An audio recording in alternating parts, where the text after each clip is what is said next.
ہم جب یہاں آئے تو پہلی مرتبہ آئے تو ساؤتھ انڈیا کو آئے، ملابار کی ریاست کو آئے۔ وہاں کا ایک بادشاہ نے دیکھا چاند کے 2 ٹکڑے ہوئے ہیں۔ اس بادشاہ نے کہا کہ پہلی مرتبہ دکھ رہا ہے کہ چاند 2 ٹکڑے ہوئے ہیں۔ اس زمانے میں ایسٹرونومی، الجبرا، پامسٹری بہت زوروں پر تھی۔ اس نے بلا کر پوچھا کیا ہے، چاند 2 ٹکڑے ہو گیا؟ تو اس کے زمانے کے ایسٹرونومرس نے بتایا مکے میں ایک پیغمبر آئے ہیں جن کا نام حضرت محمد صلی اللہ علیہ وسلم ہے۔ مکے والوں نے ان سے معجزہ طلب کیا، اگر آپ پیغمبر ہیں، آپ رسول ہیں، تو یہ جو چاند 14ویں رات کا ہے اس کو شق کر دیجیے تو ہم ایمان لائیں گے۔ آپ نے اللہ سے دعا کی۔ بڑے بڑے مکے کے زعما ہیں، لیڈرز ہیں، تو چاند 2 ٹکڑے ہو کر ایک ادھر پہاڑ کی طرف آیا، ایک ادھر پہاڑ کی طرف۔ تو اس نے پوچھا بادشاہ نے وہ پیغمبر صحیح ہیں؟ تو پرانی کتابیں بتاتی ہیں ایک پیغمبر جو آنے والے تھے، محمد الرسول اللہ خاتم النبیین، جس کا یہودی انتظار کر رہے تھے، جس کی بشارت عیسیٰ علیہ السلام نے دی، جس کا ذکر ہمارے ہندوستان کی کتابوں میں بھی ہے، وہی پیغمبر سچے پیغمبر ہے۔ تو اس نے کہا تو پھر میں جانا چاہیے۔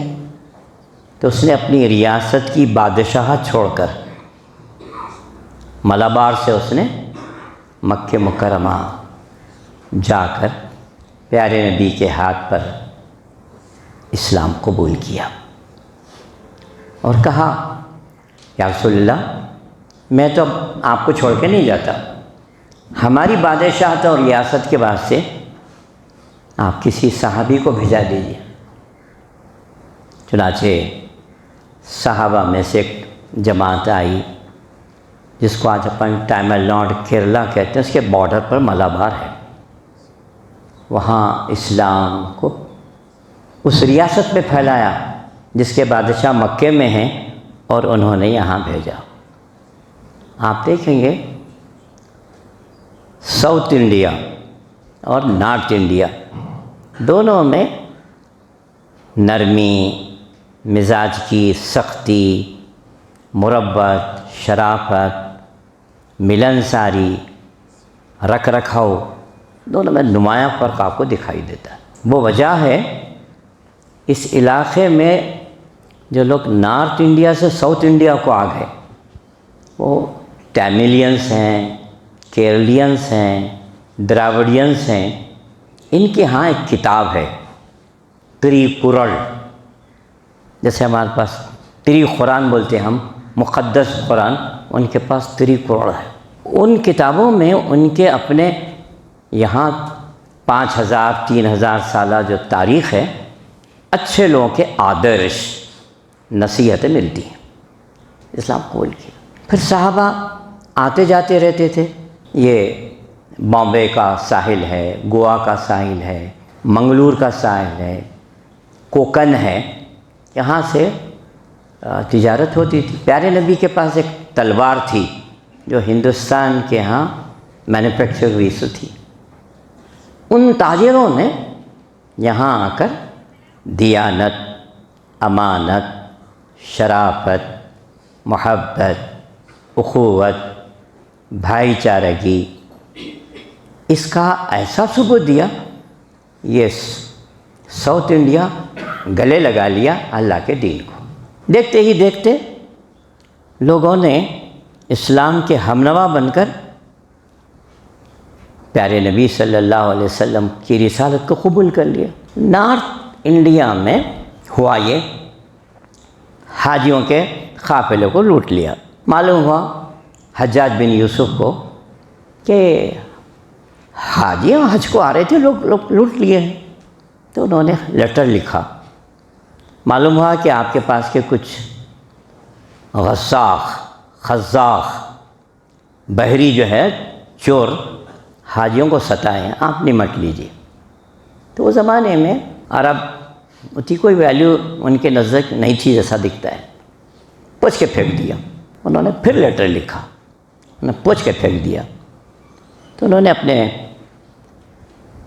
بھانجے کو 17 سالہ 17 ایئرس کا نوجوان، ابھی شادی نہیں ہوئی، محمد بن قاسم کو کہا ذرا جا کر دیکھیے دنیا کیسی ہے، ذرا ان کو بتائیے اسلام کیا ہے، خدا کون ہے، رسول اللہ صلی اللہ علیہ وسلم ان کی رسالت کیا ہے، طاقت کسے کہتے ہیں، حق کیا ہے، ناحق کیا ہے۔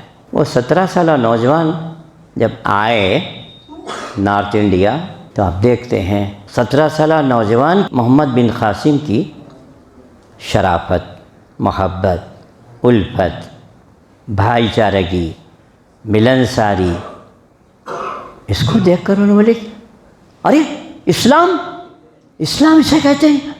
جی ہاں، اس میں مساوات ہے، امانت ہے، دیانت ہے، شرافت ہے، الفت ہے، چھوت چھات نہیں ہے یہاں ہے، نہیں ایسا نہیں ہے، عورت مرد عزت کا سامان ہے۔ تو یہ علاقہ اللہ تعالیٰ کے نور سے روشن ہوا۔ چنانچہ جب وہ جا رہے تھے سندھ سے، یہ جو ہندو سندھ یہ ایک ہی جیسے کے لوگ ہیں، تو جب بلا لیے ان کو آپ تشریف لائیے، آپ مزید آگے مت بڑھیے۔ 3 مسلمان جرنل تھے، ایک محمد بن قاسم 17 سالہ، موسیٰ بن نصیر اور ان کے ساتھیوں میں سے، اگر یہ تینوں سب نوجوان تھے، اگر ان کو موقع ملتا تو شاید 1300 سال پہلے ہی پورے دنیا کے اندر نور حق کا اجالا پھیل جاتا، مگر ہوا یہ ایک درگھٹنا ہوئی۔ ایک صاحب کو جب بادشاہ بنایا جا رہا تھا تو اس وقت یہ تینوں جرنلوں نے، وہ آدمی صلاحیت والے نہیں ہیں بلکہ ان کی حق میں تائیدی ووٹ نہیں دیے تھے۔ ان کو معلوم ہو گیا یہ 3 جرنل ہیں جو میرے بادشاہ بننے کے واسطے مخالف ہیں، تو محمد بن قاسم کو بلا کر شہید کر دیا، موسیٰ بن نصیر کو جیل میں ڈال دیا اور کہا کہ اتنے ہزار تم کو پینالٹی ہے، مکے میں جو حاجی آئے ان حاجیوں سے بھیک مانگ کر وہ پیسے داخل کرو۔ وہ افریقہ کی طرف تو افریقہ کے لوگ جب حج کو آئے، ارے موسیٰ بن نصیر آپ ایسا، آپ ہمیں اجازت دیجئے۔ یہ بادشاہ کو بولے نہیں، ہم ان میں سے نہیں ہیں جو ایسا انتقام لیتے ہوں جس کی وجہ سے ان دا لانگ رن اسلام جو ہے ادھر سے ادھر ہو جاتا ہے۔ تو میرے پیارے بھائیوں، یہ ہمارے اپنے وطن کی تاریخ ہے۔ پھر بادشاہ لوگ آئے، انہوں آئے انہوں آئے، پھر یہاں سب آپس میں کشمکش تھی پورے ہندوستان کے اندر، راجاؤں میں مہاراجاؤں میں چھوت چھات تھی یہاں، ہم برہما ہیں، انہوں چھتری ہے، انہوں ویش ہیں، انہوں شودر ہیں۔ ایسے وقت میں ایک رحمت بھرا پیغام اسلام کا لے کر صحابہ تابعین اچھے لوگ آئے، بادشاہ بھی آئے، بادشاہوں کی بھی آئے۔ ہر جگہ بادشاہ جیسا لڑتے ہیں، راجہ لڑتے ہیں، راجہ بادشاہ لڑتے ہیں، اس کے ساتھ اولیاء اللہ بھی آئے، اور خاص طور پر اولیاء اللہ میں معین چشتی رحمۃ اللہ علیہ۔ آج آپ دیکھ رہے ہیں یہ جو ہمالیہ کا دامن ہے، ہمالیہ پہاڑ، لداخ، بھوٹان، یہ علاقے یوگیاں جوگیاں، چھوچھا کرنے والے، سانپاں کا کرتباں کرنے والے، جادو کرنے والے، بھانامتیاں کرنے والوں کا بڑا زور رہا ہے۔ حضرت معین الدین چشتی رحمۃ اللہ علیہ کا ان سے مقابلہ ہوا۔ پرتھوی راج چوہان راجستھان کے ہیں، وہ یوگیاں جوگیاں سب ان کے اطراف ہیں۔